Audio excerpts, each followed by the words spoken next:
Hey everybody, welcome back. The show is called For Drummers Only. And today we're going to talk about Buddy Rich. Born in 1917 and he died in 1987. He's an American jazz drummer and band leader. He was with Tommy Dorsey, Harry James, and Count Basie, and with his own band. He was born in Brooklyn. Parents were in vaudeville. At 2, he'd sneak into the orchestra pit at his parents' shows to get at the drums.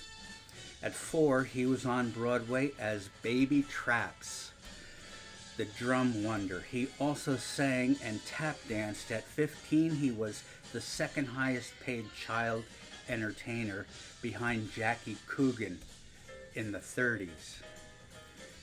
Rich's jazz career began in 1937 with clarinetist Joe Marsala. His first big band was with clarinet player Artie Shaw. He was first recorded with the Andrews Sisters. After the Marine service, he played with Tommy Dorsey, and Frank Sinatra fronted Rich funds to start his own band. He also took gigs with Harry James, Les Brown, and Charlie Parker, and Dizzy Gillespie. In the 60s, big bands were losing ground, but Buddy's rep kept him playing. He appeared with Ella Fitzgerald and Louis Armstrong on Rich's album, Rich a la Rocca. He collaborated with tabla player Usted a la Rocca on that one.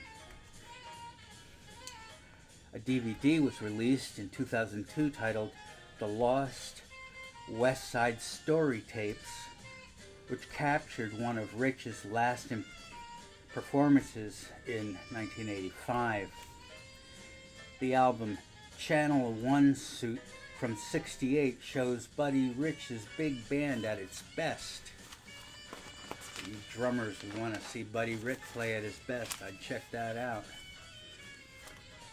Rich also played on recordings featuring his so-called rival Gene Krupa in drum duels. In 1973, PBS aired a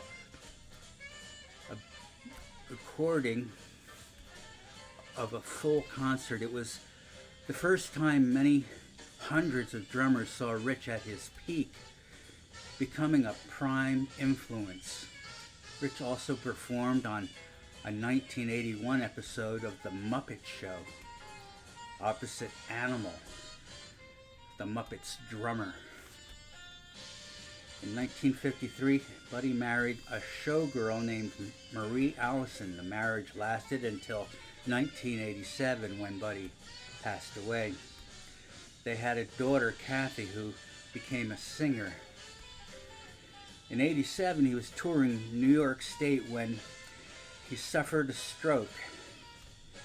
Doctors discovered and removed a brain tumor. He survived the surgery, but soon succumbed to respiratory and cardiac failure. Rich is buried in Los Angeles, his home for many years. He was 69. Frank Sinatra delivered the eulogy at the funeral. Frank told about his lifelong friend that Rich had a wicked temper and a solid right cross. Buddy Rich held black belts in judo and karate, not so well known as his drumming. Rich didn't care much for country music, and he disliked rock. Rich cited Gene Krupa, Joe Jones, Chick Webb, Ray McKinney, Ray Bauduck, and Sid Catlett as influences. Gene Krupa said Buddy Rich was the greatest of all time. And Rich couldn't read charts or music, and he almost never practiced. Practicing is boring. Get better by playing in a band. Sure, I can see how that would be. Of course, if you're 12 going on the road is going to be a problem. So playing music out of a book and practicing on a drum pad and doing what your drum teacher tells you, that's important too. But as soon as you can, get with some people who play other instruments and put together something. It doesn't have to sound good, doesn't have to be good. You just have to learn how to put your drumming with other people's playing. That's how it works. Well, anyway, I'm glad you all joined me on For Drummers Only.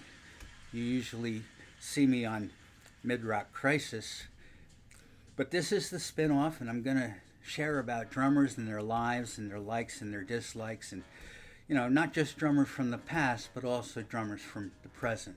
So it should get interesting. Come back and see me. Thanks. Take good care. Bye-bye.